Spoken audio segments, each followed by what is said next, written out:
Hello, it's February 14th, Tuesday. Happy Valentine's Day. Doing some maintenance here on the multi-plus inverter. All right, got the cover removed already.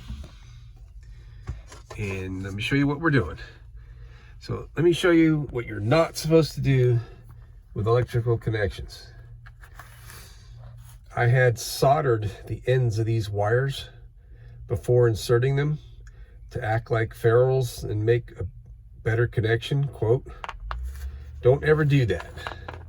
What happens is they yield over time and the connection gets loose.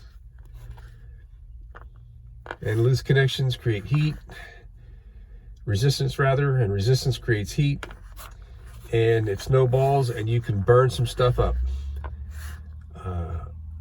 I learned about this after I had installed this inverter.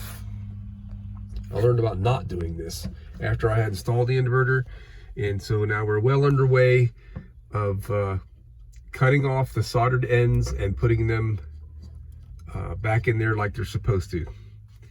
This is marine grade stranded wire, and you put them in these terminals with no ferrules required. They're designed to work with stranded wire or solid wire.